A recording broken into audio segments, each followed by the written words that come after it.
مولاي صل وسلم دائما أبدا على حبيبك خير الخلق كلهم.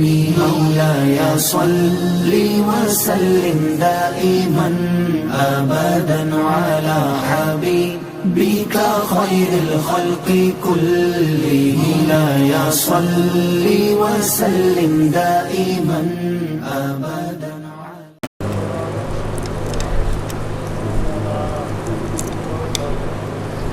نحمده ونصلي ونسلم على حبيبه الكريم. اما بعد فاعوذ بالله من الشيطان الرجيم. بسم الله الرحمن الرحيم. والنجم اذا هوى ما ضل صاحبكم وما غوى وما ينطق عن الهوى ان هو الا وحي يوحى. صدق الله مولانا. حضرات گرامی، آپ موقع کی مناسبت تو جانتے ہیں کہ ابھی شب معراج گزری ہے. ہم نے ذکر کیا نبی صلی اللہ علیہ وسلم کے سفر معراج کا. یہ وہ سفر ہے جو کائنات میں انوکھا سفر ہے اور ایسا معجزہ ہے جو کسی نبی کو عطا نہیں. یہ انفرادیت ہے نبی صلی اللہ علیہ وسلم کی. یہ آپ کا خصوص ہے کہ آپ کو اتنا بلند مرتبہ عطا کر دیا گیا کہ وہاں تک چلے گئے جہاں کائنات ہی ختم ہو جاتی ہے، جہاں پھر ذات الہی ہے اور اسی کی حکمرانی ہے. قرآن مجید نے اس کے تذکرے کیے اور تذکرے کرتے ہوئے اشارے بھی دیے، جس کی وضاحت نبی صلی اللہ علیہ وسلم کے فرمودات سے ہوئی. بہت سے فرمودات آپ کے سامنے ہیں، بہت سی حدیثیں میں بہت سے صحابہ اس کو روایت کر رہے ہیں. ہم تو مختصر سی بات کرتے ہیں کہ وہ کیا ہوا تھا. آج جو میں نے آیت پڑھی ہے یہ آیات کریمہ نبی صلی اللہ علیہ وسلم کے واپس آنے کا تذکرہ ہے، اور یہ اس لیے ہمارے لیے ضروری ہے کہ پہلی آیت جو سبحان الذی اسری بعبدہ تھی وہ رسول اللہ صلی اللہ علیہ وسلم کی شان بیان کر رہی تھی، عظمت بیان کر رہی تھی کہ وہ عظیم تر وجود ہیں جو وہاں تک چلے گئے جہاں کا گمان بھی نہیں ہو سکتا. لیکن جہاں واپس آنے کا تذکرہ ہے اور واپس قوم میں آئے ہیں، دنیا میں آئے ہیں، انہی لوگوں میں آئے ہیں جہاں سے گئے تھے.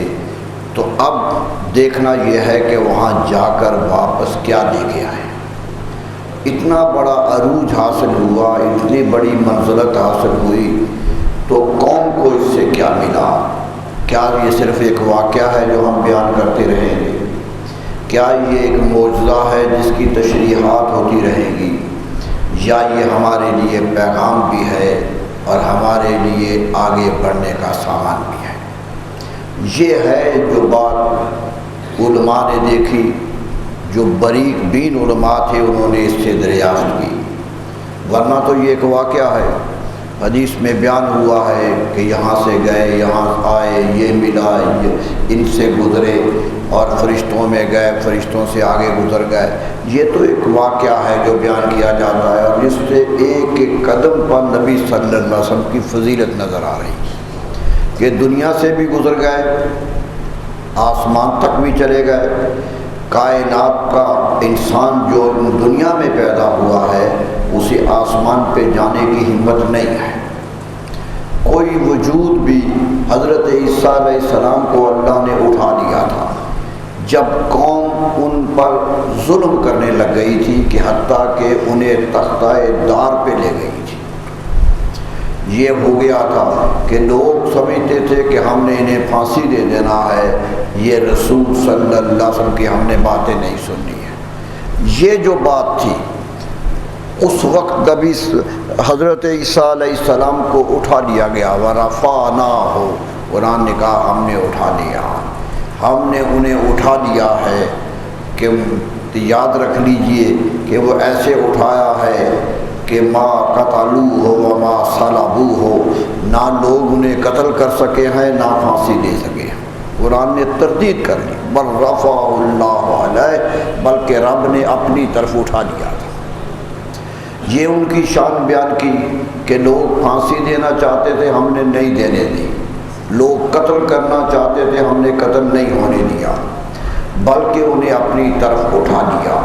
تو یہ اٹھانا جو ہے ان کا، یہ ان کی منزلت ہے، یہ ان کی شان ہے، عظمت کا حوالہ ہے کہ اٹھا لیے گئے۔ اور حدیث میں آتا ہے کہ وہ آسمانوں پر ہیں، کہ نبی صلی اللہ علیہ وسلم کو معراج کی رات ملے بھی تھے، ملاقات بھی ہوئی تھی، لیکن یہ بات ذہن میں ضرور رکھیے گا کہ وہ ان کو بچانے کے لیے، ان کی منزلت بیان کرنے کے لیے اٹھایا گیا تھا، لیکن واپس ضرور آنا ہے، انہوں نے واپس ضرور آنا ہے دنیا میں، اور دنیا میں آ کر دنیا ہی سے جانا ہے۔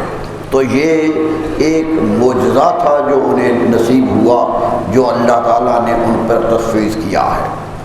حضرت ادریس علیہ السلام کے بارے میں قرآن نے کہا کہ ہم نے اونچے مقام پہ اٹھا دیا تھا، ہم نے انہیں بھی اٹھا دیا تھا۔ حقیقت یہ ہے کہ انبیاء کرام اٹھا لیے جاتے ہیں، انبیاء کرام دنیا سے اٹھا لیے جاتے ہیں کہ وہ ان جس کے پیغام بر ہوتے ہیں، جس کا پیغام لے کے آتے ہیں، وہ اسی کے پاس واپس چلے جاتے ہیں۔ یہی ہوتا ہے۔ نبی صلی اللہ علیہ وسلم صحابہ نے پوچھا تھا کہ یا رسول اللہ یہ بتائیے کہ نبی اپنی قبروں میں کب تک رہتے ہیں؟ فرمایا تعلق تو ہمیشہ رہتا ہے، لیکن اللہ تعالیٰ انہیں اٹھا لیتا ہے، کوئی چوتھے آسمان پہ، کوئی تیسرے پہ، کوئی دوسرے پہ، جس طرح ان کی منظر یا اللہ کو منظور ہوتا ہے اٹھا لیا جاتا ہے، دنیا میں رہنے نہیں جاتا۔ اس پر صحابہ کچھ پریشان ہو گئے تھے اور پریشان ہو کے پوچھا تھا کہ یا رسول اللہ اگر یہی ہے تو پھر آپ بھی اٹھا لیے جائیں گے، آپ بھی اٹھا لیے جائیں گے، آپ بھی رسول ہیں، سب سے بڑے رسول ہیں، ختم المرسلین ہیں، تو آپ کو بھی تو اٹھا لیا جائے گا، تو پھر ہمارا کیا ہوگا؟ یعنی یہ امت کہہ رہی ہے کہ وہ نبی اس لیے اٹھا لیے گئے کہ ان کی امتیں ختم ہو گئی، آپ کی امت تو باقی ہے، آپ کی امت تو قیامت تک رہنا ہے اور آپ کا نام لیوا رہنا ہے، آپ کے نام پہ جینا ہے قوم نے، تو آپ چلے گئے تو کیا ہوگا؟ یہ سوال کیا تھا صحابہ کرام علیہم رضوان نے، تو نبی صلی اللہ علیہ وسلم فرمایا تھا ایسا ہی ہونا تھا، تقدیر کے فیصلے یہی تھے، اٹھا لیے جاتا۔ صحابہ کہتے ہیں آپ تو سب سے اونچے چلے جائیں گے کیونکہ آپ کی شان ہی بڑی ہے، لیکن دیکھیے محبت کی دنیا ہے، یہ خبر ہوگی کہ وہاں بھی ہیں، لیکن صحابہ اپنے درمیان دیکھنا چاہتے ہیں، یہ ہے جو محبت بول رہی ہے، ایک چاہت بول رہی ہے کہ آپ کے بعد کیا ہوگا؟ تو آپ نے فرمایا کہ اے صحابہ گواہ رہنا، یہی ہونا تھا، مجھے بھی اٹھا لیا جانا تھا، لیکن میں نے اپنے رب سے خود درخواست کی تھی کہ میں مدینہ چھوڑ کے نہیں جانا چاہتا،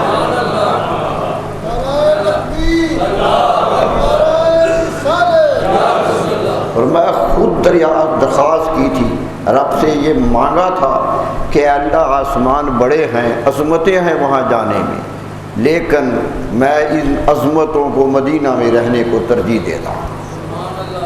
اس سے کئی مسائل نکلے، علماء نے بڑے مسائل اس سے نکالے۔ ایک تو یہ کہ کون نہیں چاہتا اونچے مرتبے پر جانا، کس کی خواہش نہیں ہوتی کہ بلند مرتبہ ملے، آسمانوں کی جگہ ملے، آسمانوں کے بلند عرش پہ جگہ مل جائے تو خوشی کی بات ہونی چاہیے تھی، فخر کی بات ہونی چاہیے، لیکن رسول اللہ صلی اللہ علیہ وسلم کہتے ہیں کہ میں یہاں رہنا چاہتا ہوں۔ معلوم ہوا کہ رسول اللہ صلی اللہ علیہ وسلم اپنے عمل سے ثابت کر رہے ہیں کہ مدینہ بہت بڑی عظمت والا ہے، بہت بڑی عظمت والا ہے۔ اس لیے حضرت شیخ شہاب الدین سہروردی علیہ رحمہ، جو سہروردیہ سلسلے کے امام ہیں، جن کے نام سے سہروردی پڑا ہے، حضرت بہاؤالدین زکریا ملتانی کے پیر ہیں، بڑی شان ہے، بڑی عظمت ہے۔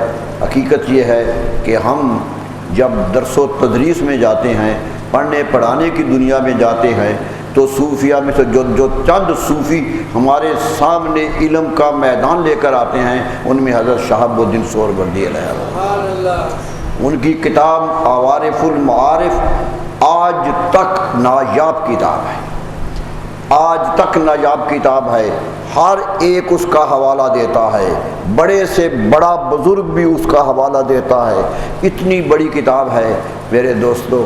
پڑھتے ہوئے آدمی محسوس کرتا ہے کہ وہ اٹھ رہا ہے، آدمی قاری محسوس کرتا ہے کہ اس کی مرتبے بلند ہو رہے ہیں، کہ اتنی جامعیت سے بات کرتے ہیں، اتنی پختگی سے بات کرتے ہیں، اور اتنا اعتماد ہوتا ہے انہیں گفتگو پر کہ جیسے کسی سے سن کے نہیں کہہ رہے، دیکھ کے کہہ رہے ہیں، مشاہدہ نظر آتا ہے، اور یہی صوفیہ کی بنیاد ہوتی ہے۔ میں نے آپ سے پہلے بھی کہا تھا، صوفی اور عالم میں فرق یہی ہوتا ہے۔ آج کل کیوں فرق نہیں ہے؟ آج کل صوفی عالم سے بھی پیچھے چلا گیا۔ کیا ہے کہ جو صوفی کی پہچان تھی وہ ختم ہو گئی ہے۔ جو پہچان تھی، پہچان کیا تھی؟ حضرت ابو علی سینا علیہ الرحمہ، یاد رکھیے یہ وہ نام ہے جس کے ہم بھی معترف نہیں ہیں، پوری غیر مسلم دنیا بھی معترف ہے۔ لیگیسی آف اسلام کتاب لکھی کہ اسلام نے یورپ کو کیا دیا، لکھنے والا انگریز، بہت بڑا اسکالر، بہت بڑا ایسا انسان جسے یورپ میں بھی قدر کی نگاہ سے دیکھا جاتا تھا، ایک کتاب لکھ دی کہ اسلام نے ہمیں کیا دیا، دنیا انسانیت کو اسلام کی نعمت کیا ملی ہے۔ اس کا مصنف لکھتا ہے جب اس نے ریاضی پر بات کی، علم نجوم پر بات کی کہ اس میں کیا دیا ہے، تو اس میں ذکر کرتا ہے حضرت ابو علی سینا علیہ الرحمہ، ذکر کرتا ہے حضرت ابو علی شیخ الرئیس کہتے ہیں انہیں کہتے ہیں کہ علماء کے رئیس تھے اور رئیسوں کے بھی سردار تھے، بڑا مرتبہ ہے۔ القانون ان کی کتاب آج بھی چمکتی ہوئی کتاب ہے، پورے یورپ میں پڑھائی جا رہی ہے۔ تو لیگیسی آف اسلام والا لکھتا ہے کہ لوگوں گواہ رہنا، یہ کتاب یورپ میں 500 سال تک تمام یونیورسٹیوں کے نصاب میں شامل رہی ہے،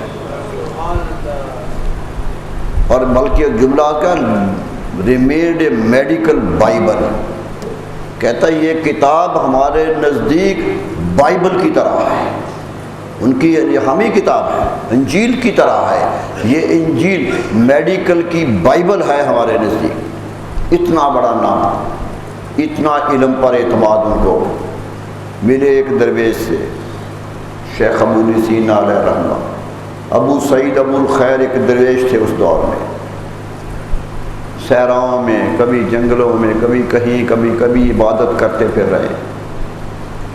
کسی نے پوچھ لیا ابو علی سینا علیہ الرحمہ سے کہ آپ کا علم تو بے پناہ ہے، پورا عالم اسلام گواہ ہے کہ آپ عالم ہیں، لیکن یہ جو درویش پھرتا ہے کبھی کبھی ایسی باتیں کرتا ہے کہ وہ بھی بڑی علم کی باتیں ہوتی ہیں، بڑی علم کی باتیں ہوتی ہیں، تو بتائیے آپ کا علم کیا ہے اور اس کا علم کیا ہے؟ یہ خود ابو علی سینا سے پوچھ لیا گیا کہ آپ کا علم کیا ہے، اور ان کا کہنے کا بڑا فرق ہے۔ شیخ ابو علی سینا نے فرمایا بڑا فرق ہے۔ انہوں نے کہا یہ فرق کیا ہے؟ کہا یاد رکھو جو میں جانتا ہوں وہ دیکھتا ہے، یہ فرق ہے۔ میں نے تو پڑھ کے علم حاصل کیا ہے، اس کا مشاہدہ ہے علم، اور یاد رکھ لیجئے علم جب تک مشاہدہ نہ بنے علم واردات بنتا ہی نہیں، علم واردات بنتا ہی نہیں ہے جب تک مشاہدہ نہ کرے۔ علامہ اقبال سے یہی سوال کیا گیا تھا کہ مشاہدہ کیا؟ انہوں نے کہا مجھے تو میرے رسول کا اسوہ یاد آتا ہے، رسول اللہ صلی اللہ علیہ وسلم کی زندگی یاد آتی ہے کہ اتنا مقام لیا، اتنا مرتبہ لیا۔ لیکن اقبال کا جملہ بڑا بے باک جملہ ہے کہ مصطفیٰ راضی نشد الا بذات، رسول اللہ بھی اپنے علم پہ راضی نہیں ہوئے جب تک اللہ کو دیکھ نہیں لیا۔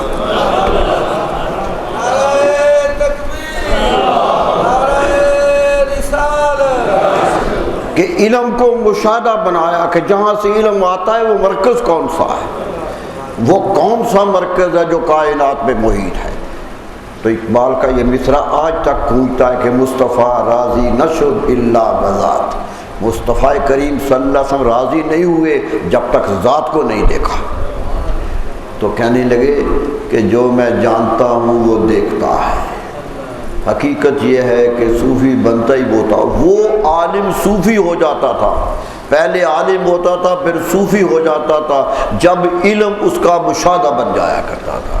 بدقسمتی یہ ہے کہ علم مشاہدہ کیا بنے، علم ہی نہیں، اور دعویٰ تصوف ہے، دعویٰ تصوف ہے، علم نہیں۔ داتا گنج بخش علی اجویری کہتے ہیں کچھ تو صوفی ہوتے ہیں جو اصل صوفی ہوتے ہیں، اور کچھ وہ ہوتے ہیں جو صوفی بننے کی تمنا رکھتے ہیں۔ متصوف کہا ان کو داتا صاحب ہے، ان کا نام متصوف رکھا کہ کوشش کرتے ہیں۔ فرمایا یہ بھی اچھے لوگ ہوتے ہیں، اگرچہ صوفی بنے نہیں ہوتے لیکن صوفیوں کی طرح بننے کی کوشش تو کرتے ہیں، محنت تو کرتے ہیں۔ لیکن فرمایا ایک تیسرا گروہ مستصوف ہے جو نہ صوفی ہے نہ صوفی بننے کی خواہش رکھتا ہے، صرف دعویٰ کرتا ہے کہ لوگوں کو فریب دے، صرف فریب کے لیے دعویٰ کرتا ہے۔ فرمایا ایسے وہ لوگ ہیں جو شریعت کے دھتکارے ہوئے لوگ ہیں۔ تو میرے دوستو حقیقت یہی ہے کہ شیخ تو بات کر رہا تھا خواجہ شہاب الدین سہروردی علیہ الرحمہ کی، امام ہے صوفیاء کے، بہت بڑا نام ہے۔ پوچھ لیا کسی نے کہ حضرت آپ کا مشاہدہ بڑا ہے، آپ کا علم بڑا ہے، یہ بتائیے کہ کائنات میں سب سے متبرک جگہ کون سی ہے؟ پوری کائنات میں سب سے متبرک جگہ کون سی ہے؟ حضرت ابو علی سینا علیہ الرحمہ نے فرمایا یاد رکھو وہ جگہ ساری کائنات سے بڑی ہے جس کے ساتھ رسول اللہ صلی اللہ علیہ وسلم کا جسم لگا، جن سے جسم لگا ہے وہ سرزمین کا مقابلہ ہی نہیں۔ سوال کرنے والا پریشان ہو گیا، کہنے لگا حضور ہم تو سنتے ہیں جنت بڑی متبرک جگہ، جنت کی خواہش دعائیں مانگتے ہیں کہ اللہ جنت دے دے، تو جنت بڑی نہیں ہے سب سے؟ فرمایا بڑی تب ہوگی جب میرے رسول صلی اللہ علیہ وسلم جنت میں چلے جائیں۔ یہ جواب تھا کہ مدینہ کی سرزمین سب سے مقدس ہے، رسول اللہ صلی اللہ علیہ وسلم نے فرمایا یہی زمین مجھے پسند ہے۔ معراج کی رات کہاں کے ہو کے آئے اور وہیں آئے اور وہی زندگی گزاری مدینہ منورہ میں، بتا دیا لوگوں میری پسندیدہ جگہ ہے۔ یہاں تک فرما دیا جب مدینہ منورہ گئے تو مسجد نبی میں کھڑے ہو کے، بخاری شریف کی حدیث ہے کہ کھڑے ہو کے تقریر کرنے لگے کہ لوگوں تم سمجھتے ہو مکہ بڑا عظمت والا ہے، یقیناً عظمت والا ہے، اور ایک حوالہ دیا، فرمایا مکہ کی عظمت کی میرے دادا خلیل اللہ نے دعا مانگی تھی، مکہ کی عظمت کے لیے دعا مانگی تھی کہ یا اللہ اسے برکتیں دے دے، انہیں رزق دے دے، اسے شان دے دے۔ لوگوں گواہ رہنا میں نے اپنے رب سے مدینہ کی عظمت کی دعائیں مانگی ہیں، اور یہ کہا کہ وہ خلیل اللہ تھے دعا مانگ رہے تھے، میں نے رب سے کہا تھا کہ اے رب میں تیرا حبیب ہو کے دعا مانگ رہا ہوں، اللہم عجل فیہ ضیفاً، اے اللہ اس کی برکتوں کو مکے سے دگنا کر دے۔ ساستہ کی حدیث کہ دگنا کر دے، برکتیں برکتیں دے دے۔ اس لیے ایک طالب علم نے مجھ سے بڑی دیر ہوئی، بات ہوئی تھی، وہ کہنے گے جی حضور صلی اللہ علیہ وسلم مکہ فتح کر لیا، چھوڑ کے گئے تھے، بڑی حسرت سے گئے تھے، کہہ کے گئے تھے واپس آؤں گا، واپس آ گئے، 8 ہجری کو مکہ فتح ہو گیا، اپنا گھر بھی تھا، اپنے والد کا گھر بھی تھا، صحابہ کے گھر بھی تھے، تو وہاں کیوں نہیں ٹھہر گئے؟ وہاں کیوں نہیں ٹھہر گئے؟ مدینہ منورہ ہی واپس کیوں چلے گئے؟ مکہ پھر چھوڑ گئے، اب تو فتح ہو گیا، چھوڑ گئے۔ تو میں نے کہا یہی تو بتانا تھا کہ مکہ میں نے اس وقت چھوڑا تھا دین کی خاطر، تبلیغ کی خاطر بتانا تھا کہ محبوب جگہ بھی چھوڑی جا سکتی ہے، دین بچنا چاہیے۔ ہجرت اسلام کی زندگی میں بہت بڑی قوت ہے، لیکن آج ان کے پاس اختیار حاصل تھا، یہاں رہیں یا وہاں رہیں، اور آپ نے مدینہ منورہ رہنے کو پسند کر لیا، اتنا پسند کیا۔ تو لوگ کہتے ہیں، بڑی تیز لوگ کہتے ہیں جی مکے سے جاتے ہیں لوگ تو مدینہ بھاگ جاتے ہیں۔ یہ بھی کہا ایک صاحب نے مجھے، کہ مکہ میں ثواب زیادہ ہوتا ہے مسجد میں نماز پڑھنے کا، مدینہ میں تو کم ہوتا ہے۔ مکہ کی ایک نماز 1,00,000 نماز کے برابر ہے، ہمارا یقین ہے، حدیث ہے۔ مدینہ کی نماز 25,000 نمازوں کے برابر ہے، یہ بھی ہمارا یقین ہے، یہ بھی حدیث ہے۔ ایک میں 50 ہے، ایک میں 25 ہے، یعنی پھر بھی کم ہے۔ تو کہتے جی زیادہ نمازیں جہاں ثواب ہو وہاں زیادہ رہنا چاہیے، جہاں کم ثواب ہو وہاں کم رہنا چاہیے، ثواب تلاش کرنا چاہیے۔ تو میں نے یہی کہا تھا کہ ثواب کی ہمیں بھی خواہش ہے، میرے رسول صلی اللہ علیہ وسلم کو تو اس سے زیادہ خواہش تھی، وہ تو ثواب کے لیے ساری زندگی کام کرتے رہے، لیکن انہوں نے مکہ فتح کر کے بھی 14 دن مکے میں نہیں گزارے ہیں، قصر نماز کی اور قصر کرتے ہی واپس چلے گئے، قصر ہی نماز پڑھتے چلے گئے، نماز پوری بھی نہیں ہوئی تھی۔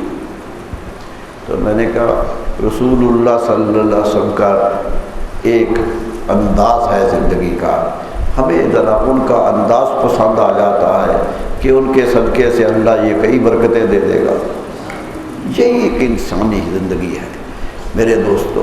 تو کہہ رہا تھا کہ مدینہ کی عظمت پر صوفیہ کا اجتماع ہے، سب لوگ اجتماع رکھتے ہیں کہ مدینہ بہت عظمت والا ہے، اور رسول اللہ صلی اللہ علیہ وسلم کے روضہ انور کی شان تو بہت بڑی ہے۔ جو گزارش کر رہا تھا کہ حقیقت یہ ہے کہ اللہ تبارک و تعالیٰ نے یہ ساری منازل طے اس لیے کرائی تھی کہ لوگوں کو عظمتوں کا احساس ہو جائے۔ معراج پہ گئے تو بتا دیا کہ مکہ چھوڑا جا سکتا ہے لیکن اوپر جایا جا سکتا ہے، مکہ کے لوگ پسند نہیں کرتے تو نہ کریں، پتھر مارتے ہیں تو ماریں، آپ آ کر دیکھیے کہ آپ کی سلطنت کتنی ہے، آپ کا اقتدار کتنا ہے، آپ کی عظمت کتنی ہے۔ میرے دوستو قرآن کہتا ہے وَالنَّجْمِ إِذَا هَوَىٰ، قسم ہے اس چمکتے ہوئے تارے کی جو واپس آ گیا تھا، جو واپس لوٹ آیا تھا، اور واپس اس طرح آیا تھا کہ مَا ضَلَّ صَاحِبُكُمْ وَمَا غَوَىٰ، لوگوں گواہ رہنا تمہارا یہ نبی نہ بھولا ہے نہ بھٹکا ہے، راہیاب نبی ہے۔ بتانا یہ تھا اس آیت سے کہ مکے والوں تم کہتے ہو کہ تمہارا دین سچا ہے، نبی دین سے بھٹک گیا ہے، یہ غلط باتیں کہہ رہے ہیں، تم الزام لگا رہے ہو، یاد رکھو یہ تو وہ نبی ہیں جو وہاں چلے گئے جہاں زمان و مکان بھی نہیں تھے، وہاں نہیں بھٹکے، وہاں راستہ نہیں بھولے، مکے کے راستے کیسے بھول جائیں گے، یہ دنیا کے راستے کیسے بھول جائیں گے۔ فرمایا نہیں، یقین کر لو جس راہ پہ رسول اللہ چلتے ہیں وہی سیدھا راستہ ہے، وہی سیدھا راستہ ہے، زندگی کا سب سے بڑا راستہ۔ دیکھیے مکہ مکرمہ سے مدینہ منورہ جو سڑک آتی ہے نا، آتی تھی، وہ تھوڑا فاصلہ کم تھا، رسول اللہ صلی اللہ علیہ وسلم زیادہ فاصلے سے آئے تھے، ہجرت میں راستہ چھوڑ کے آئے تھے کہ غار ثور کی طرف چلے گئے تھے، حالانکہ غار ثور راستے میں مدینہ منورہ سیدھا آئے تو نہیں آتا، آپ اس طرح چلے گئے تھے، وہاں سے ہو گیا تھا۔ تو دنیا نے کہا کہ احتیاط کی خاطر گئے تھے، اس لیے کہ دشمن پیچھے لگے ہوئے تھے، انہیں پتہ نہ چلے کیسا تھا، یہی کہتے رہے۔ آج کیا ہے؟ آج حکومت نے وہ سڑک بنا دی ہے، آج مکہ مکرمہ سے مدینہ منورہ کی طرف بہت بڑی سڑک اسی راستے پہ بنی ہے جس راستے پہ رسول اللہ صلی اللہ علیہ وسلم، اسے شارع الہجرہ کہتے ہیں کہ ہجرت کی سڑک ہے، یہ ہجرت کا راستہ ہے، اور آج جغرافیہ دان کہتا ہے کہ حیرت ہے وہی چھوٹا راستہ ہے، وہی راستہ جلد جانے والا ہے۔ قدرت کہہ رہی تھی تمہیں معلوم ہوتا ہے کہ راستہ چھوڑ رہے ہیں، وہ تو سیدھے راستے پہ جا رہے ہیں، وہ تو سیدھے راستے پہ جا رہے ہیں۔ میرے دوستو، اگر یہ یقین آ جائے کہ وہ ہر راستہ جس پہ چلتے ہیں وہی سیدھا ہے تو انسان بھٹکتا نہیں، پھر جس پہ وہ چلے چلنا شروع کر دیتا۔ لوگ تو دیکھتے تھے کہ آپ چلتے کہتے تھے۔ ایک محدث تھے، حدیث کا درس دے رہے تھے، کسی طالب علم نے پوچھا کہ آپ نے حدیث پڑھائی ہے کہ رسول اللہ صلی اللہ علیہ وسلم یوں چلتے تھے؟ حدیث میں آتا ہے کہ آپ یوں چلتے تھے کہ پاؤں اتنے تیز اٹھتے تھے جیسے اونچائی سے نیچے کی طرف آ رہے ہیں، جیسے نشیب کی طرف آنے کے لیے آدمی تیز ہو جاتا ہے، اس طرح حضور کی چال ہی یہ تھی کہ چال نشیب کی طرف نظر آتی تھی۔ حدیث کے الفاظ ہیں، محدث پڑھا رہا ہے، طالب نے پوچھا یہ کیسے ہے کہ سیدھے بھی چل رہے ہیں تو تیز چل رہے ہیں، تو یہ کیسے چلتے ہوں گے؟ محدث نے کہا کہ لوگوں، لفظوں سے تمہیں سمجھ نہیں آئے گی، آؤ میں تمہیں بتاتا ہوں۔ تاریخ کہتی ہے کہ محدث اپنے حدیث کو چھوڑ کے کھڑے ہو گئے اور دور تک چلنے لگے، کہا میری چال دیکھو، یہ رسول اللہ کی چال کی طرح، میں چل رہا ہوں تو انہی چال کی طرح چل رہا ہوں۔ لوگوں نے تو ایک ایک چیز دیکھی کہ جو وہ کر رہے تھے، کیوں کہ انہیں خبر تھی کہ یہ راہ یاب نبی ہے، سیدھے راستے پہ چلنے والے نبی ہیں۔ لفظ بولتے ہیں، آج تک صحابہ میں سے کسی نے شکایت نہیں کی کہ رسول اللہ صلی اللہ علیہ وسلم نے کوئی خطبہ دیا ہو اور ہمیں سمجھ نہ آئے۔ آج مقرر تقریر کرتا ہے، کسی کو سمجھ آتی ہے کسی کو نہیں آتی، بلکہ آج تو پھر جوش و ولولے سے جو تقریریں ہوتی ہیں وہ تو آدھی بھی سمجھ نہیں آتی۔ یہ ہوتا ہے، لیکن فرمایا کہ ایک لفظ نہیں ہے نبی صلی اللہ علیہ وسلم کا جو غلط فہمی سے لوگوں کو آ گیا ہو، لفظ جو نکلتا تھا کان میں وہی پڑتا تھا۔ ایک حدیث نہیں ملے گی آپ کو کہ آپ نے یہ کہا صحابہ نے یہ سمجھ، اور وہ صحابہ تو پڑھے لکھے جو قریب تھے، جو دور سے تھے وہ بھی وہی سمجھتے تھے۔ ایک بتا دیا نا کہ بولنا چاہو تو یوں بولو کہ تمہارا لفظ سامع کے کان میں پڑے، یہ انداز گفتگو ہے۔ اور اس طرح بولتے تھے کہ نبی صلی اللہ علیہ وسلم، آخری حج کا موقع تھا، دنیا بہت زیادہ تھی، رسول اللہ صلی اللہ علیہ وسلم کی آواز تھی، بول رہے تھے تو صحابہ کھڑے کر دیے، فرمایا جو میں کہوں تم اسے آگے دہرا دو۔ جس طرح مکبر کھڑے کرتے ہیں تکبیر کہنے کے لیے، خطبہ کہنے کے لیے مقرر کیے، اور وہ خطبہ جو رسول اللہ صلی اللہ علیہ وسلم کے پاس بیٹھے ہوئے صحابہ نے روایت کیا ہے، وہ جو آخری صحابی کھڑا تھا اسی نے بھی وہی روایت کیا۔ ایک لفظ کا فرق نہیں آ رہا ہے، کیوں؟ بتا دیا کہ میں فصاحت و بلاغت لے کے آیا، میری زبان اتنی میٹھی ہے۔ صحابہ پوچھتے تھے، صحابہ کئی دفعہ حیران ہو جایا کرتے تھے جملے کہتے ہوئے۔ ہمارا ایک ادیب ہے عربی کا، جاہز نام ہے اس کا، عثمان جاہز، بہت بڑا ادیب ہے، نثر نگار اس جیسا کم پیدا ہوتا ہے۔ اس نے کتاب لکھی رسول اللہ کی فصاحت پر کہ رسول اللہ ایک ایک جملہ لے کے کہتا ہے کہ یہ جملہ دنیا کی کس زبان میں تولوں، کس زبان میں اس جملے کا مقابل پیدا کروں۔ دنیا کے بڑے بڑے بولنے والے آئے لیکن اس جملے کا مقابل نہیں ملتا ہے۔ معلوم ہوا ایک ایک جملہ معجزہ تھا، ایک ایک جملہ معجزہ تھا نبی صلی اللہ علیہ وسلم کا۔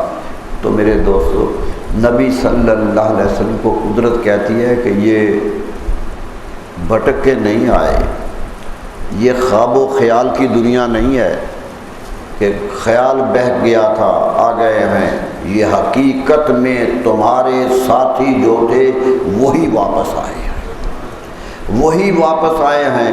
اور پھر یہ کہا کہ صرف واپس ہی نہیں آئے، وما ینطق عن الہوی ان هو الا وحی یوحی۔ قرآن کہتا ہے جو بھی یہ کہہ رہے ہیں یہ ان کا خیال اور اندازہ نہیں ہے کہ یہ دیکھا ہے، یہ دیکھا ہے، دور سے دیکھا ہے، پتہ نہیں یہ تھا یا یہ تھا۔ آدمی شک کرتا ہے دیکھنے پر کہ وہ دور سے چیز کیسی ہے۔ فرمایا جو جو لفظ کہہ رہے ہیں ہماری اللہ تعالیٰ کی وحی کی سند اوپر لگی ہوئی، ایک ایک لفظ وحی کا لفظ ہے۔ وما ينطق عن الهوى ان هو الا، عربی کا طالب علم جانتا ہے حصر کتنا ہے، وہ ما لگایا اور پھر ان ہوا لگایا۔ یہ تاکید کے لفظ ہوتے ہیں کہ کوئی ایسی بات نہیں ہے جو ہوا سے ہو، جو خواہشات ہو، خیال ہو کہ ایسا ہوگا، مشاہدہ کچھ الجھا ہوا ہے کہہ دیا کہ یہ تھا یہ تھا۔ فرمایا نہیں، جو دیکھا قریب سے دیکھا، بعید سے دیکھا، جس کا بھی ذکر کر رہے ہیں وہ سارا کا سارا وہی ہے اللہ کی، اللہ کی طرف سے حفاظت کا فرمان موجود ہے۔ یہ ہے جس پر، اس لیے معراج کی رات کے بعد معراج کے واقعہ پر اس لیے اعتماد بڑا ضروری ہے کہ قرآن مجید نے پورے قرآن میں یہ نہیں کہا، معراج کے واقعے میں یہ کہا کہ وما ینطق عن الہوی ان هو الا وحی، کیونکہ یہاں ہی خیال ہو سکتا تھا کہ خواب و خیال ہے، ذہن میں آ گیا ہوگا، کوئی خیال پیدا ہو گیا ہوگا، خواب میں دور چلے گئے ہوں گے، جس طرح خوابیں آتی ہیں یہی ہوتا ہے۔ اس لیے فتویٰ یہ ہے کہ رسول اللہ صلی اللہ علیہ وسلم کا خواب بھی حجت ہے اور وحی ہے، خواب بھی آئے حجت ہے، نبیوں کا خواب حجت ہوتا ہے۔ یہ ساری عمر آپ قربانی کریں گے، فرض واجب ہے یا نہیں ہے قربانی؟ سب کرتے ہیں، تو اس کا حکم تو دن کو ہے ہی نہیں تھا، رات کو خواب میں آیا، رات کو خواب میں آیا تھا۔ ابراہیم علیہ السلام کی خواب ہے جو آج حکم بن گیا ہے۔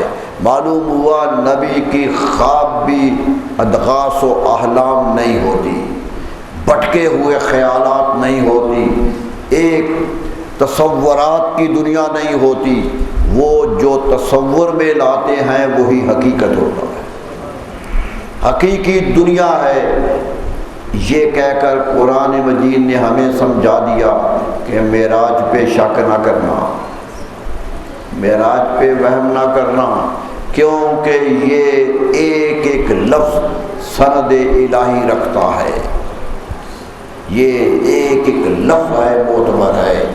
ان هو الا وحی یوحی، کیوں آیا؟ سوال یہ پیدا ہو کہ اتنی تاکید کیوں کر دی، اتنی وحی ہونے کا ثبوت کیوں دے دیا؟ قرآن نے اس کی بھی وضاحت کر دی، شک کوئی نہیں رہنے دیا قرآن۔ فرمایا علمہ شدید القوا، اس لیے کہ یہ جو کچھ کہہ رہے ہیں انہیں پڑھایا اس نے ہے جو طاقت والا ہے، تعلیم دینے والا طاقت والا ہے، اس لیے شک نہ کرو، یقین کر لو۔ معراج کا واقعہ ہر مومن کے ایمان کا حصہ ہے، ہر مومن کے ایمان کا حصہ ہے، بلکہ ہمارے علماء نے تو اس سے تحریک لی ہے۔ یہ جو صوفیہ کی منزلتیں ہوتی ہیں وہ اسی کی طرف توجہ کر رہی ہوتی ہیں، اور علامہ اقبال نے تو یہی کہا تھا کہ ہمیں سبق ملا ہے کہ رسول اللہ صلی اللہ علیہ وسلم اتنی دور چلے گئے، تمہارے رسول ہیں تو پیروی کرتے کرتے تم بھی اونچے جانے کی کوشش کرو، تم بھی بلندیوں کی طرف جانے کی کوشش کرو کہ بلندیاں تمہارے رسول کے قدموں میں ہیں، ساری منزلتیں ان کے قدموں میں ہے، اس لیے ان کے قدموں کو تلاش کرو، ان کی پیروی کرنے کی کوشش کرو۔ یہی تھا سبق، لوگوں نے شک نہیں کیا، سبق لیا، اس سے سبق لیا ہے۔ اور کہا تھا سورہ بنی اسرائیل میں کہ ہم لے گئے تھے اپنے رسول کو لِنُرِيَهُ مِنْ آیَاتِنَا، تاکہ ہم اپنی نشانیاں دکھائیں۔ اب سوال پیدا ہو سکتا تھا کہ دکھانے کی تو لے گئے، کیا دیکھ بھی لی ہیں یا نہیں دیکھی؟ یہ ایک سوال سامع کے ذہن میں اٹھ سکتا تھا کہ اللہ نے تو لے گئے بھی دکھانا ہے، کیا رسول اللہ میں بھی اتنی طاقت تھی کہ دیکھ لے؟ کیا دیکھی گئی ہے؟ حقیقت کیا ہے؟ کیا لے تو گئے تھے دکھانے کے لیے، یہ دیکھنے کی قوت بھی موجود تھی یا نہیں تھی؟ یہ سوال قاری کے ذہن میں اٹھتے ہیں سامنے کے۔ جب شک پڑتا ہے، جسے یقین ہو وہ تو لفظوں کو مان لیتا ہے، لیکن قرآن مجید نے کہا تمہارا شک بھی دور کر دیتے ہیں، تمہارا لقد را من آیات ربہ الکبریٰ، فرمایا اب واپس آ رہے ہیں، لے گئے تھے دکھائیں، اب واپس آ رہے ہیں تو ہم یقین سے کہہ رہے ہیں کہ وہ رب کی نشانیاں دیکھ کر آئے۔ لقد صیغہ تاکید کا اور صیغہ تاکید کا اور ماضی کا صیغہ کہ اب دیکھنا نہیں ہے، دیکھ چکے ہیں۔ آیات ربہ الکبریٰ، رب کی ساری بڑی بڑی نشانیاں دیکھ چکے ہیں، جو جو نشانی آئی وہ دیکھ کے آئے ہیں۔ میرے دوستو، کیا شک کر سکتا ہے آدمی جب دیکھنے والے پر شک نہ ہو اور دکھانے والے پہ شک نہ ہو؟ دکھانے والا کہے کہ دکھانے کے لیے لے گئے تھے، ہمیں تو وہی یقین ہو گیا تھا کہ دکھایا، اگر نہ دیکھنے کے قابل ہوتے تو دکھانے والا لے جاتا ہی نہ، وہ تو راستے سے ہی موڑ دیتا کہ یہ اوپر کی منزل تمہاری نہیں ہے، کوہ طور سے ہی واپس کر دیا تھا۔ لیکن فرمایا نہیں، گئے تھے پوری منزلت سے واپس آئے ہیں، اور اب آ کر ہم سندن اور حکمن کہہ رہے ہیں کہ انہوں نے سب کچھ دیکھ لیا۔ تو معراج دکھانے کے لیے تھا، رسول اللہ صلی اللہ علیہ وسلم کی عظمت تب بنی جب دیکھ کے وہ واپس آئے۔ فرمایا یا لوگوں میں نے جنت بھی دیکھ لی۔ صحابہ کے پاس بیٹھے ہوئے، جب بیٹھتے تھے ذکر معراج کا ہوتا، میں نے کہا تھا 28 صحابہ راوی ہیں، حدیث کا ایک راوی کافی ہوتا ہے، صحابی روایت کرے، بڑی بڑی حدیثیں ایک ایک راوی پر ہیں، اس کے 28 راوی، اور جب بیٹھتے تھے ذکر کرتے تھے۔ ایک دن مسجد نبوی میں بیٹھے ہوئے تھے، معراج کا ذکر شروع ہو گیا، صحابہ شوق سے سنتے تھے کہ حضور وہاں کیا دیکھا؟ فرمایا میں نے جنت بھی دیکھی۔ صحابہ بڑے خوش ہوئے کہ جہاں جانا ہے وہ ہمارا رسول دیکھ آیا ہے، خوشی ہوئی، صحابہ کے چہرے پہ مسکراہٹ تھی، چہرہ کھلا ہوا تھا کہ وہ جنت جو ہمیں ملنی ہے رسول اللہ صلی اللہ علیہ وسلم دیکھ کے آئے۔ فرمایا جنت دیکھی، جنت کے اندر گیا، جنت کے باغ و بہار دیکھے، جنت میں چلتی ہوئی نہریں دیکھی، سب کا ذکر کیا۔ ذکر کرتے کرتے کبھی ادھر دیکھ رہے تھے، کبھی ادھر دیکھ رہے تھے، ایک طرف دیکھا تو حضرت فاروق اعظم ادھر بیٹھے ہوئے تھے، وہ بھی سن رہے ہیں۔ فرمایا اے فاروق میں تمہیں بات بتاؤں؟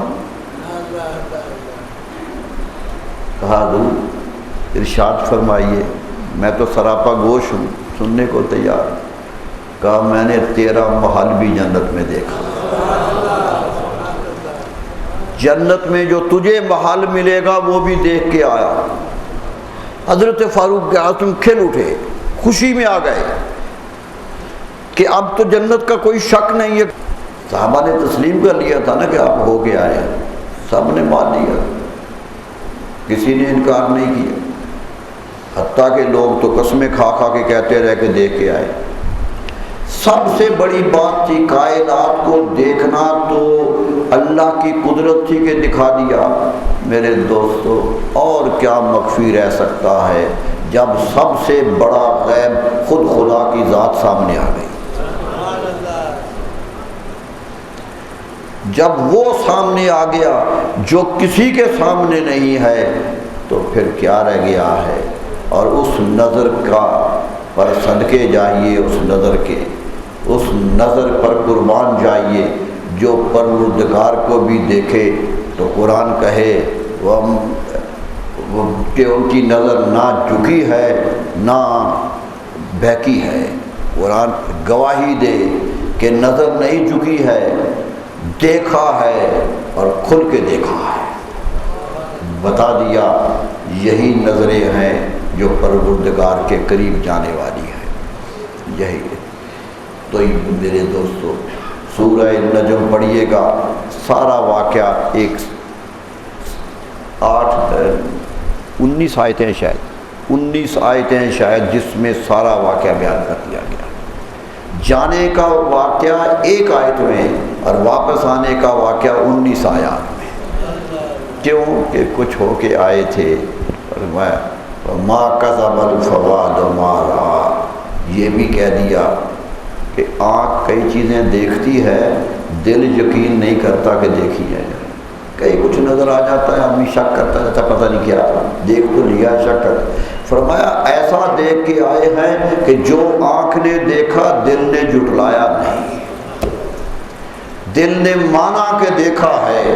آنکھ کا فعل دل کا فعل تھا، یقین کا فعل تھا، یہ بصارت کا ہی فعل نہیں تھا، بصیرت کا بھی فعل تھا۔ تو میرے دوستو ایمان رکھیے، ایمان اسی کا نام ہے۔ اللہ تعالیٰ سے دعا ہے کہ اللہ تعالیٰ ہمیں معراج کی رات کی عظمتیں پر ایمان لانے کی توفیق عطا فرمائے۔ پڑھے لکھے لوگوں سے یہی کہوں گا کہ میرے دوستو سننے پر اکتفا نہ کریں، جو کچھ لکھا گیا ہے وہ بھی پڑھنے کی کوشش کریں۔ وہ جو لکھا گیا ہے، بہت کچھ لکھا گیا، بہت کچھ لکھا گیا، اس کو بھی پڑھیے گا۔ اللہ تعالیٰ خود پڑھنے کی توفیق دے۔ ایک خوشی ہوتی ہے، ایک محبوب کی ذکر کرتے ہوئے محبوب کا ذکر ہوتا ہے۔ کسی نے مجنوں سے پوچھا تھا کہ تو لیلا لیلا کرتا رہتا ہے، لیلا ملتی تو ہے نہیں،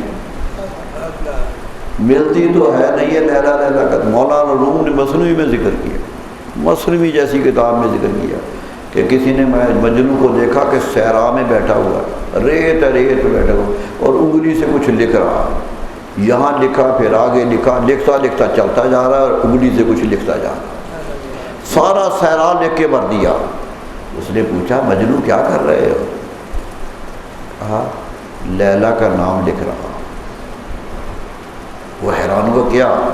گفت مشق نام لیلا می کند خاطر خدرا تسلی میں دھیان۔ کہا کہ میں لیلا کا نام لکھ رہا ہوں، نام ملی تو نہیں ہے لیکن نام لکھنے سے دل کو تسلی تو ہو جاتی ہے۔